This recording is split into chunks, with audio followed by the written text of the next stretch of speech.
subtle power of emotion. We have already seen that there is but one basic energy behind all movement. All desires, all emotions, all thoughts. We use this energy in any way we please. We set this energy in motion through thought, emotion, desire, and in these there are many movements which act upon the body. I often think that this force which we use is like electricity. We condition electricity. It's an energy, but we do not know what this energy is. We call it electricity. No one has ever seen electricity, but we know that it is because we can use it. And we condition this electricity to light by putting a globe in. We condition it to light. We condition it by putting it through generator, wireless, X-ray, and hundreds, probably 1,000 different ways we can condition electricity. So do we condition this light energy which in itself has a basic principle, unconditioned, free and natural. We condition it through emotion, desire and thought. We direct it through these particular forms that we ourselves create. Therefore we condition life, this life that is free and natural. I like the word movement because it conveys true meaning of what takes place. In every thought, every emotion, every desire, there is movement in one direction or another, according to the nature of thought, motion, and desire. In every emotion and desire, the thought becomes the central figure in both. Therefore, it is our thought we must deal with if we are to express our true nature. All emotions and desires are mental currents. There are two different kinds of mental currents, although only one force underlies both. We have the current that acts against us and the current that acts in our favor. But the basic energy is the same. We change it, we condition it. So therefore we must learn and understand what we are doing. And we find that this movement takes place in ourselves. We condition then this energy through our emotions, through our thoughts, through our desires. And initially we discern what we are doing. We become aware of the fact that we are conditioning this energy in different movements. These movements affect us in one way, sometimes negatively, and another way affect us positively. Nevertheless, it's the same. And I always think that even if it is a positive or negative movement, these are experiences in our lives. And as long as we discern, and the cause of them, even the positive and the negative, are the same to us when we discern, because we are neither affected by one or the other. We discern the cause. We discern our own conditioning of this energy, and we are able then to stand and look upon it as a relative thing. These conditions are relative to you. They are relative to the individual. And immediately you see that they are relative to you, then you have power over them because you discern. But if you are caught up in them, in the swill of this movement, in the swill of this emotion, the swill of this desire, the swill of your thoughts, then you're caught up in them, and you are conditioned because you are bound by the conditions you create. Now don't you see, it is perfectly true that we ourselves are the creators of all things in our relative world, through our mind, through our thoughts, through our emotions, through our desires. I want you to see this clearly, because unless you see this clearly, then you'll be caught up in these things. It is to free you from these things that I have come to show you the importance of this wonderful truth. There is no limit to the number of emotions. Let us name some. Impatience. You're caught up in impatience. You're caught up in anger. You're caught up in hate. You're caught up in indulgence. You're caught up in jealousy. You're caught up in egotism. You're caught up in fear. You're caught up in selfishness, approbation, vanity, terror, dread, dismay, panic, fright, etc. And because you're caught up in them, they act against you. Then there is the great emotion that acts in our favor, which is love. And that is the most extraordinary thing. That when love is manifesting in its true nature, there is never any fear. There is never any hate. There is never any indulgence. There is never any jealousy. There is never any egotism. There is never any fear or selfishness or approbation or vanity or terror or dread or dismay or panic or fright. When love in its true nature. I mean love, not possessiveness. You have to pass through, of course, that state of possessiveness to understand love before you can arrive at that which is true in itself. Then you stand alone. You stand above everything. In fact, true love is seeing all the dimensions at one and the same time. Seeing every angle up, discerning everything in its true place without being caught up in it. Even love, in its personal sense, you can be caught up in that. You can be caught up in the love of possessiveness. You can be caught up in that. But when you have this state that I am showing, where neither any of these things can affect you, you are standing, seeing all dimensions at one and the same time. You are free. You never condition love. You don't condition anything, because love itself is and must be the primary factor, the creative principle behind every movement that is constructive throughout the whole movement. It exists in the atom. It exists in the electron. It exists in the molecule. It exists in every formation.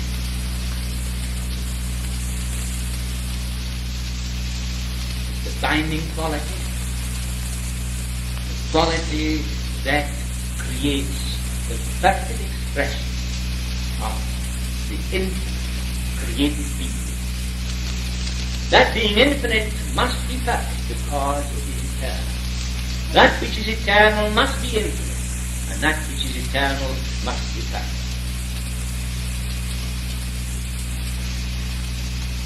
Little do we know that the body is the sounding board for all these emotions. And according to their intensity, so are we affected.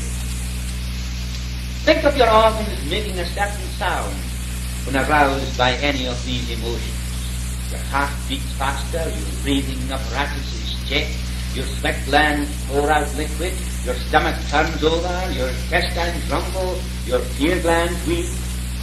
All these vibrations, if all these vibrations were to be heard by the ear, it would cause a discord beyond our imagination. Yet these organs really cry out in vain for relief. These organs begin to talk back to the body, talk back to the mind. These organs talk back to the mind through the cerebellum, where this behavior begins. where this misbehavior has been created through your emotional habit patterns. An emotion that is continuous, that is continually engaged in, becomes a habit.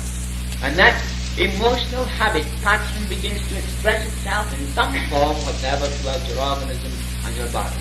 Sometimes it is your stomach, sometimes it is your esophagus, sometimes it's your skin, sometimes it's your ears, and it can be any portion of the body for these emotional habit patterns expressed. That is the sound. Your body becomes the sounding board. These things. Understand? I always think that it is necessary to realize that eating is also a most important thing, because you can't put a square needle into a round stomach.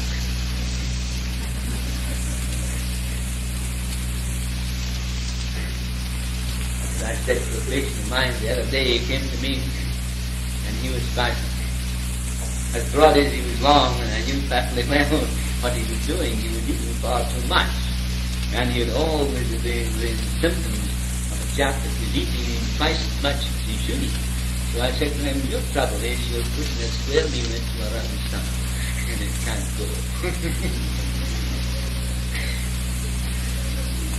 Like a chap was standing at the street, the fellow standing on the street the other day, and he had a revolver in one hand and a knife in the other. So a chap runs up to him and says, you'll be arrested. You can't have a revolver in one hand and a knife in the other. Well, he says, I was just wondering, he says, whether I would shoot across the street or cut the corner.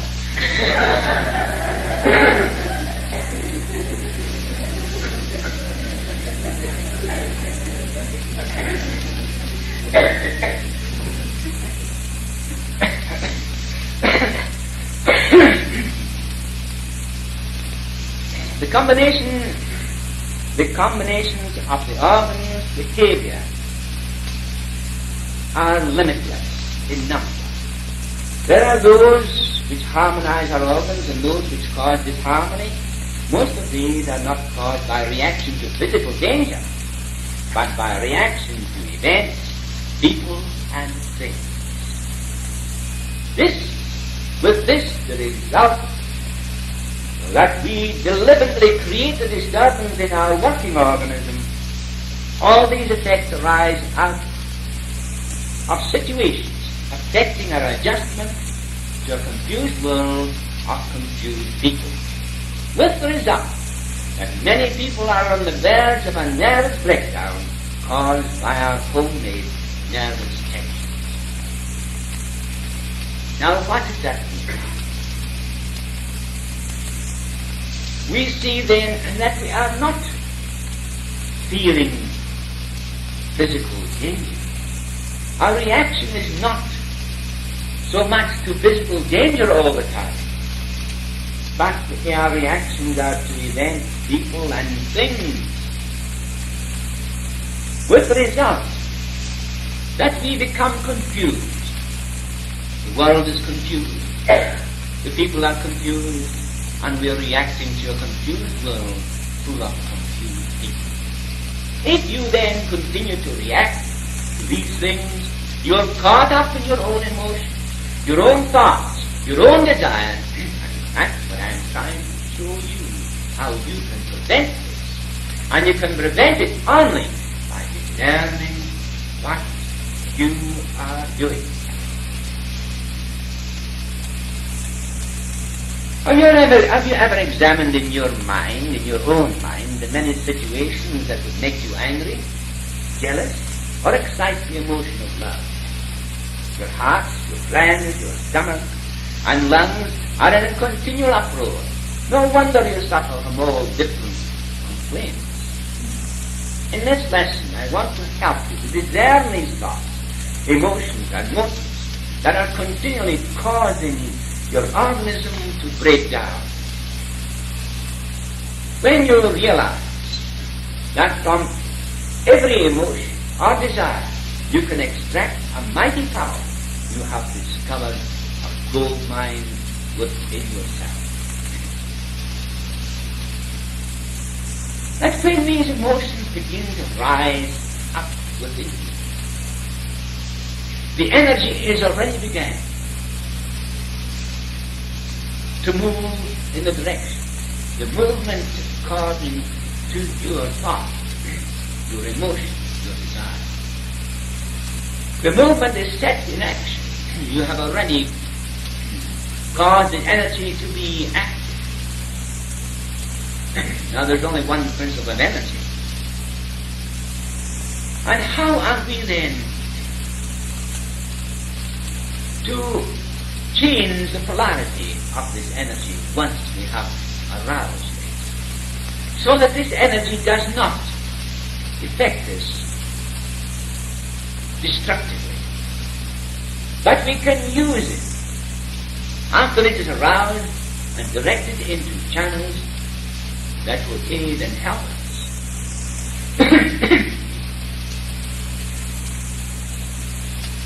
There is tremendous force in every emotion.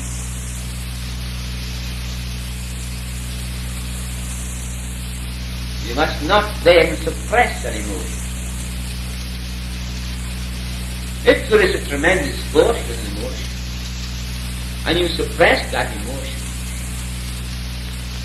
unknowingly, you're only creating trouble for yourself.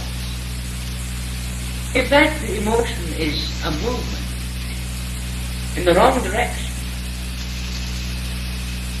and you suppress it, do you think that you have destroyed or altered that movement? No, it continues to move in that direction. But immediately you become aware of it, thereby changing the polarity of the energy to work for you and not against you. You are the director of this energy. You are the director of the movement that takes place in your body. But you can only do that when you become aware of your own awareness. That seems Greek, does it not? Think about it for a little while, and you will see how magnificent it is. Become aware of your own awareness, and then become aware of the movement you have created. You, being a director, can change that movement into any way you will. The energy being aroused goes forward in the direction that you directed. But you can only do so when you become aware of it and not caught up in it.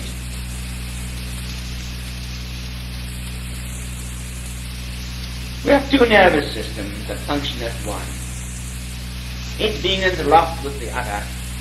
Although their functions are different, they act toward one end. One nervous system deals with the external and the other with the internal.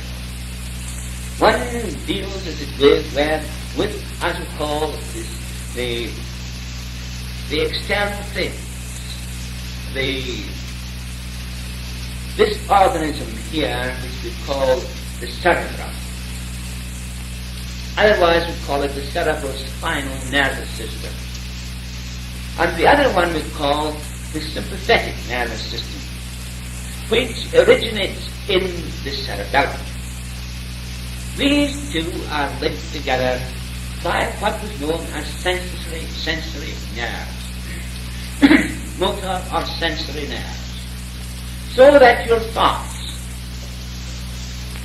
passing through the cerebrospinal system, is caught up through the sensory and motor nerves, and the sympathetic nervous system takes it up and performs exactly what you think and feel. And it is this organism that tells you what you feel.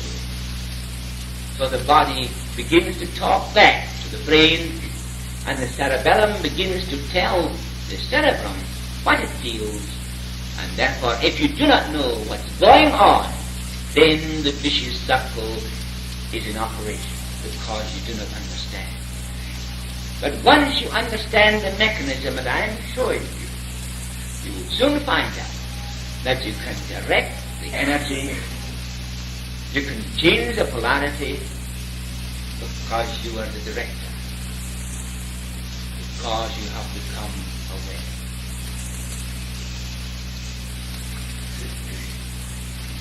If you do not know the difference between the real and the false, then you are lost in your emotion.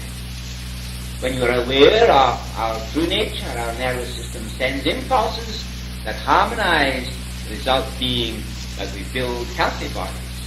Relaxation is natural harmony. I'm not going to go before my time. I mean to say, later on we will have to deal with relaxation in all its aspects. I am not going to talk too much about relaxation at the present time, because we haven't, this course doesn't deal with it, but we'll deal with it later. But what I want to tell you is this.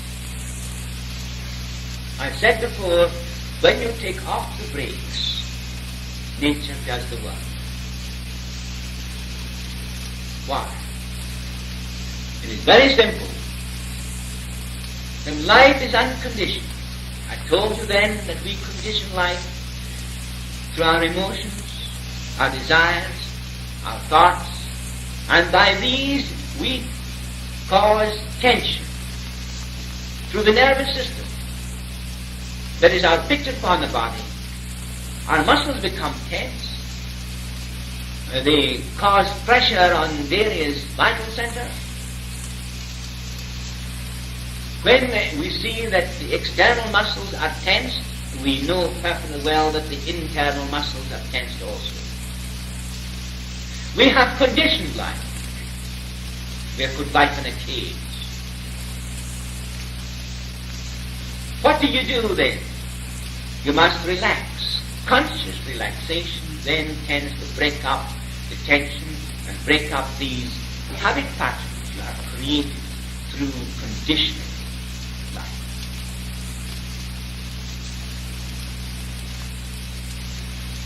To better understand the mechanism of these reactions, I will give you a short summary of the brain, the nervous system, and how they act.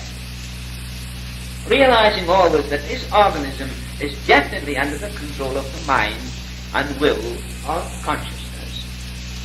When what consciousness is aware of, so does this simple yet complicated organism of brain and nerves act accordingly. The brain is divided into 4 major parts, all working separately, yet all interlocked in their action. There is a frontal or higher brain we call the cerebral. We think through these. We reason. It's the brain that does all the knowing. It thinks, it reacts to external things and decides. You use it to read with, and all that the consciousness is aware of comes through the cerebrum, the frontal brain. Then we have the cerebellum, the lower brain. This portion of your brain is the part that feels. The higher brain interprets the situation and sends it on to the lower brain for feeling and action. The lower brain, or cerebellum, sends its messages in turn to the higher brain in terms of how it feels about the situation. When you are elated, calm, or depressed, when you have nervous reactions to fear, etc., when you have an upset heart or stomach, it is the cerebellum that tells you what it feels, what is going on in the body.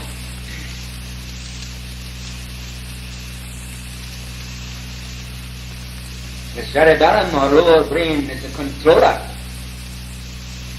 coordinating all the functions of the body. It keeps the heart, lungs, stomach, circulation of the blood, glands, muscles, etc., all working together as one team.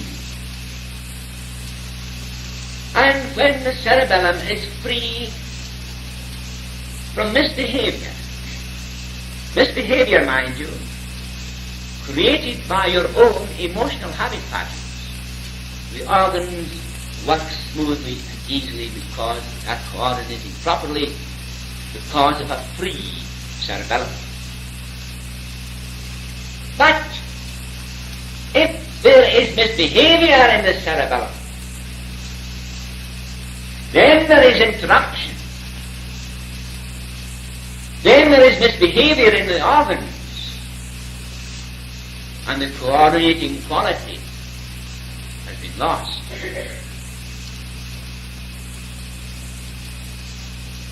When you are hungry, it's the lower brain that tells you about it. And when you become aware of food, through the higher brain, this message is telegraphed to the lower, and the whole body becomes active. The digestive juices begins to flow, etc., ready to receive the food. You notice when dog, when a plate of dinner is put down below it, beside it, and it is held back for a moment, you see the saliva running from its mouth. It sees the food, cerebellum, and the cerebrum sends the message to the cerebellum.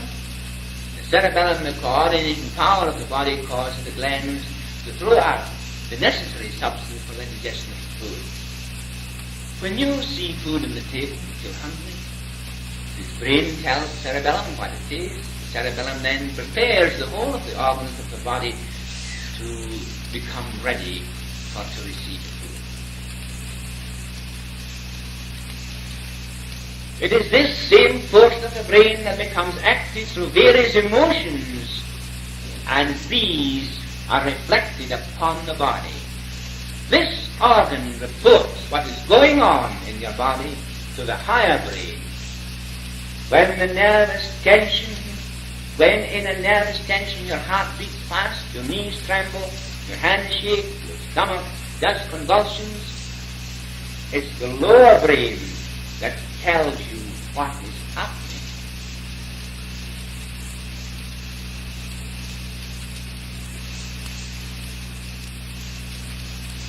You do not run because you fear. You fear because you run. If you think out that, you will see how true it is. The more you run, the greater the fear, because you're caught up in it. So we see then these are the two, what we call major organizations of the nervous system that control the mechanism of the body.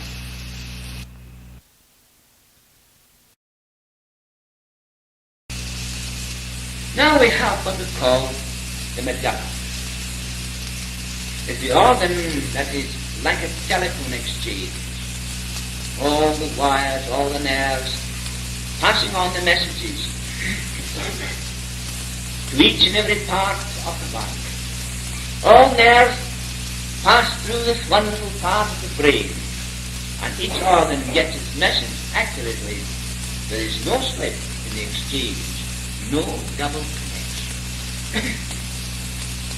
This then, for all the nerves move in a bunch, but each has its own sheet. Each passes through its complete compartment and is sent on to every part of the body. Each different message is carried separately to that part of the body. A most wonderful, organized nervous system. Who could create it but the Infinite Himself, the great intelligence of the universe? Life then created the body and can reorganize the body. Life that is unconditioned created the body for its own self-expression. Now comes the master control from above. And there is sent in the center of the brain, dividing the frontal or higher from the lower, there is what is called the corpus callosum. The masters speak of this as the spirit nuclei. the spirit nucleoid, and through this all cosmic truth comes, otherwise known as the 1,000-petal lotus, which is situated above the head.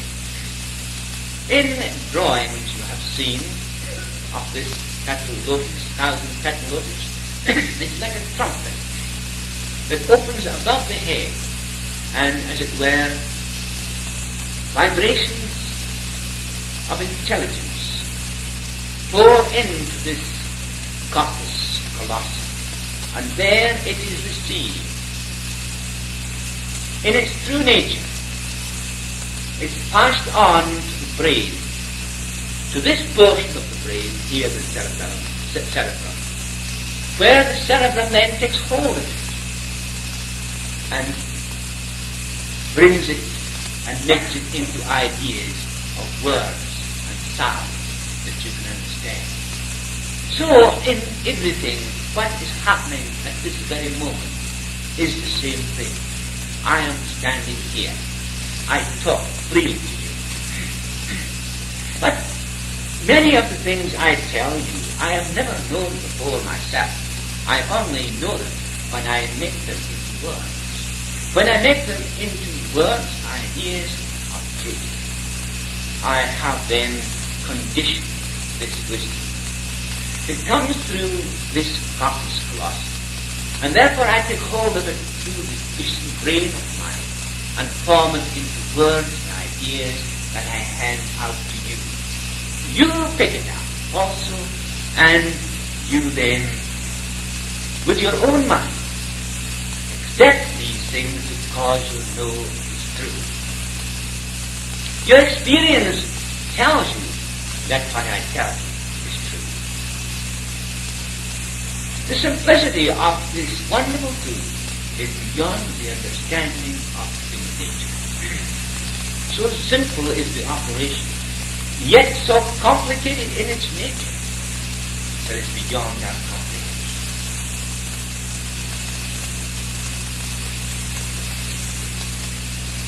It is in this portion of the brain that knowledge and understanding is obtained without reason.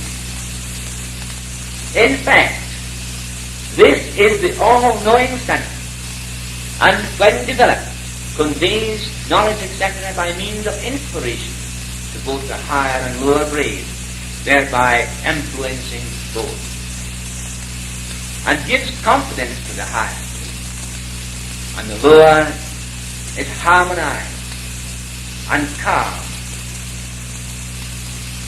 The organization then receives the blessing of that all wisdom that is continually pouring into us when we open ourselves to it. This wisdom then is unconditioned, free and natural, cures all conditions. It cleanses the mind. It takes all forms of negative vibrations away, but because the consciousness becomes aware that of this wonderful power that neither knows good nor evil. It does not know success or failure, because these things are relative things. It only knows itself to be true. True. In that truth, then, is life. In that truth is freedom.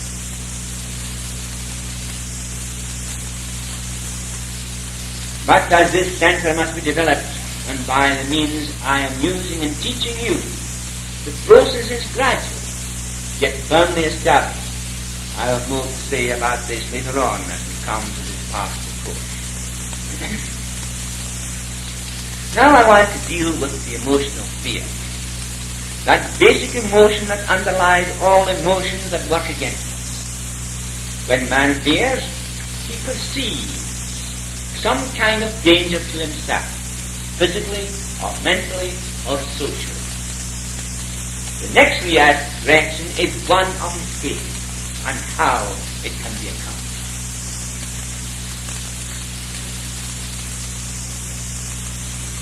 We are all seeking an escape from something.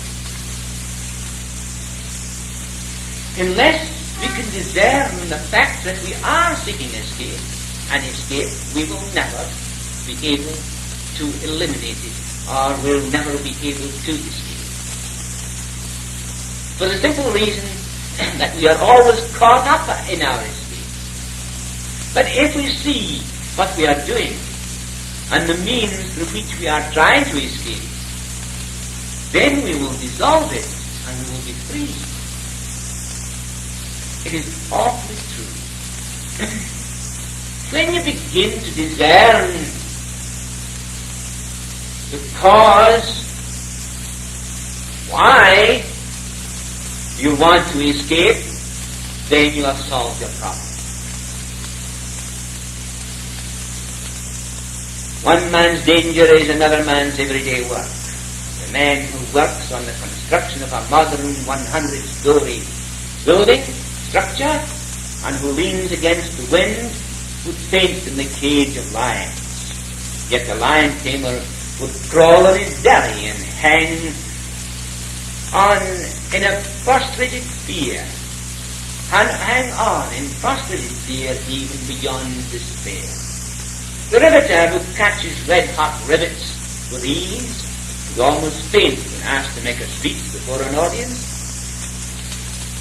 How then would you cure the habit of fear? The man, first of all, who goes up on 100-story steel structure, he didn't obtain his confidence all at once. It took him years of practice. So the riveter took years of practice. So the lion tamer took years of practice. So practice is the thing. Practice until you come familiar. Then when you become familiar, your fear disappears. Fear of the unknown is the cause of most of your basic fears. Something unknown. Something that's not tangible. The bridge that you never cross.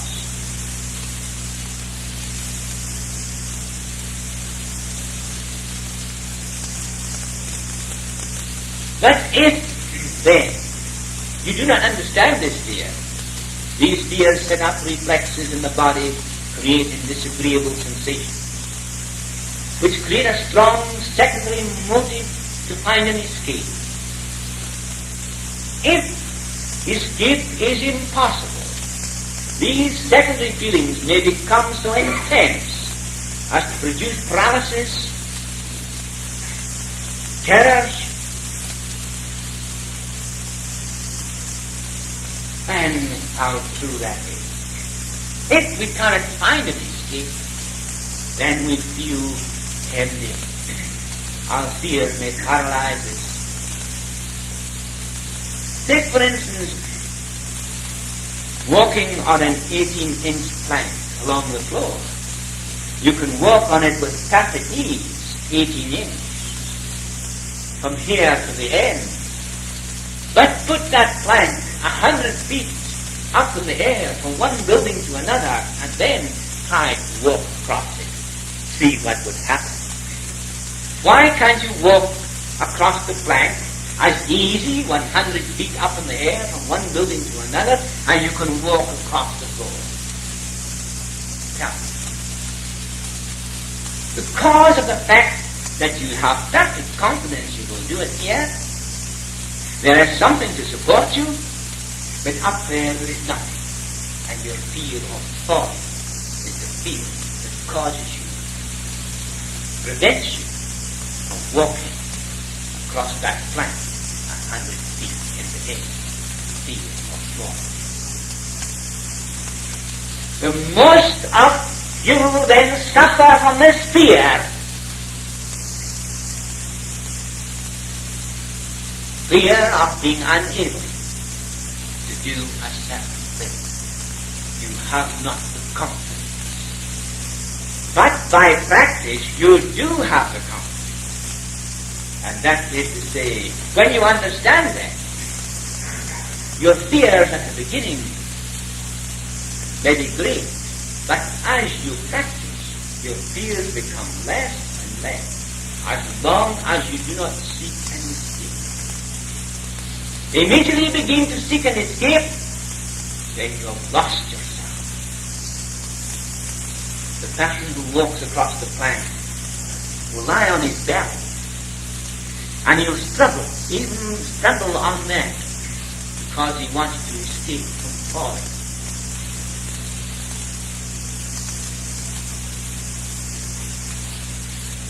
You end your fear when you discern the cause and the process in operation. Suppose you hear a voice in the house. You're afraid of burglars. If the noise you perceive is just a cat knocking something over, chasing a mouse, your fear ends. But if you did not discern the cause, your fear might make you scream for help or even paralyze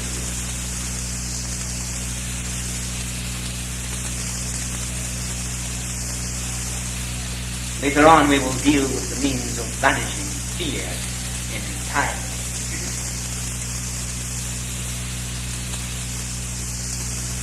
Fear is a lack of confidence, a lack of understanding. Habit is a great antidote to fear.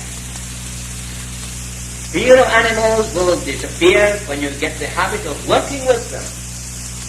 Fear of climbing rocky faces will disappear when you get the thrill of climbing into your blood through habit.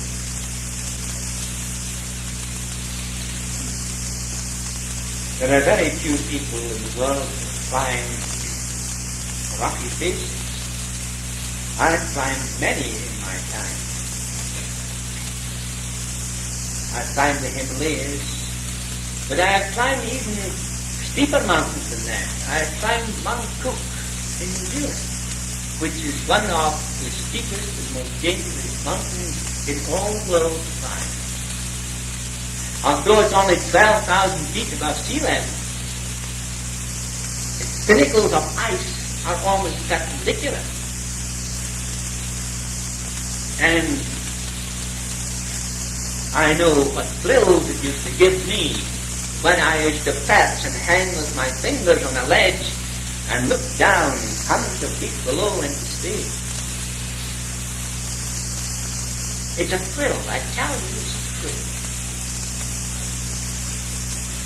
Perhaps I was always a daredevil, but nevertheless, that was bred in me, I suppose, when I was a boy. Because in my younger life, in my younger time, that was nearly 50 years ago, I was out in the East. I was in the Secret Service in the East, away in Arabia and Persia. And I could tell you some tales of the escapes I had. Yes, it was all fun to me. Fun. And I think that when you pass through those particular things, it gives you a feeling of comfort. I've been shot at, stabbed at, kicked at, and all these sort of things. Yes, when you realize the recognition of the truth. For instance, now in June the 21st next month, I will be in my 73rd year, entering my 73rd year. And I don't look like 73 at this moment. If you think about these things, then you will think that there must be something in it. And by Jove, there is something. There is more in it than you imagine. And I'm pointing this way. I surely point this way to you.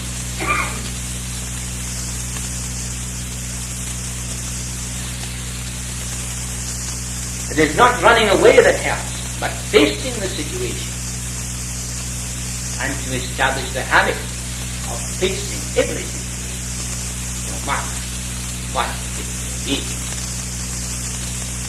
You generally hate the person you have injured because you refuse to admit your fault. Therefore, you find something in that person to hate. But you only injure yourself by doing so. All emotions such as hate, jealousy, selfishness, egotism, excessive vanity are influences that rise to the surface in the form of energy. You will note that this energy is working against you and not in your favor. To suppress this enemy in its present form does not relieve you, but only intensifies the condition. So therefore, if these emotions arise and you suppress them, you haven't done anything. You've only intensified that emotion and will rise again greater than before. You cannot destroy this movement by suppressing it. Neither can you remove it by putting another in its place. You have to discern what you are doing. Then this same energy is transmuted and released through the realization of the fundamental life principle of love that is the foundation of all true expression and perfection. Remember, reason thinking masters every situation.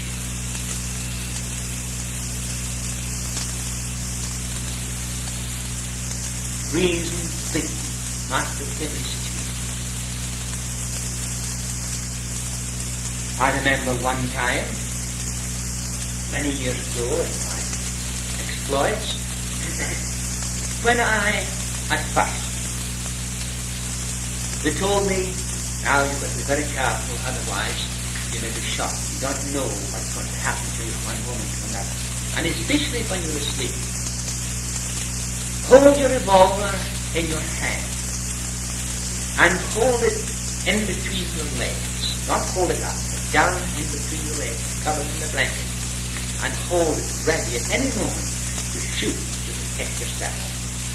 So this went on. I did this for many nights and so forth until I got blooming well tired. I got so bad, I got so in this way that I was afraid every night I went to bed that I was going to be afraid that somebody was going to shoot me. And I began to have those sort of nightmares. I used to hear noises, jump up at once, and shoot. And I found that I was shooting in the air. So I took my revolver and put it away out of sight. And from that moment, I never had another nightmare. I was free from it. And that is the same with everyone.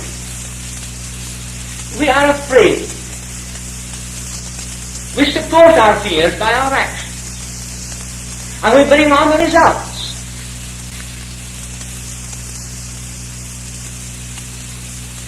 Reason thinking masters every situation. Hate is the most destructive movement in your body. It poisons the system and causes the blood to become impure. Anger is another of a similar nature. All these emotions find their expression in body function. Jealousy is admission of failure. Ask yourself why you are jealous. Is it because some other person has qualities that you don't have? Or you believe you do not have? When we begin to admire what you see in others, we establish these things in ourselves.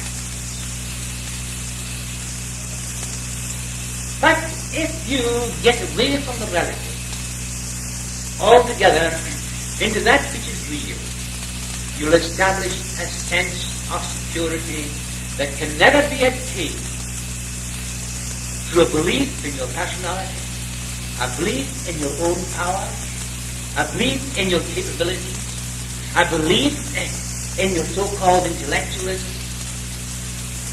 or you think that you have security in your administration or your job, whatever the case may be.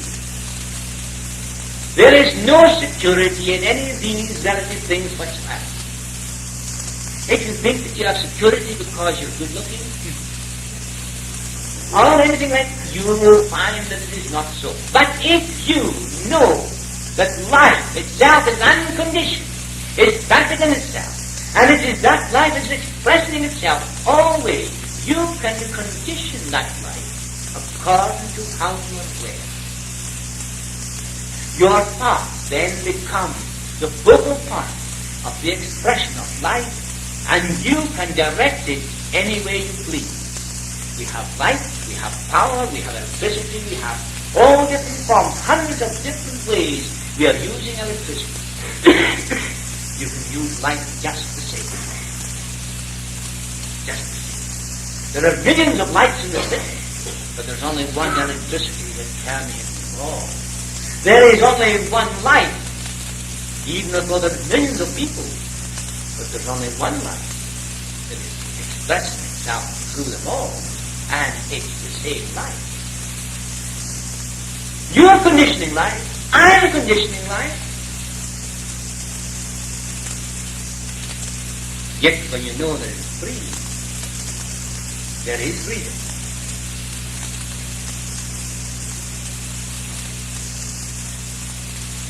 After putting into operation what I have shown you, you will find a complete change taking place within yourself. Instead of having your heart, stomach, and glands in a continual uproar, you become a placid, well-organized individual ready for any eventuality. You will welcome temptation because you will understand its powerful mental force and use it to your advantage. To suppress to the supreme factor in this method, whereby we find relief, is to realize that there is no separation. The conception of ourselves being separate from divine life is the root of all our troubles. Let me say that again. The conception of ourselves being separate from divine life is the root of all our troubles. Every mental and emotional impulse implies a molecular action in the brain and in the twofold nervous system which controls every organ and cell in the body. Hence, we see cause and effect in operation. The truth alone will set you free. Benedict. O great eternal one, thou hast made all plain to those who seek thee. I was caught up in the gulf stream of emotion and carried to distant shores, yet there I found thee waiting to flee. O great emotion of love, as I grasped thee with all my strength, I found that eternal spring of living water. I drank deeply and found the truth that love alone heals all wounds. Now I am drunk with thy ever-refreshing balm. Oh, beloved God.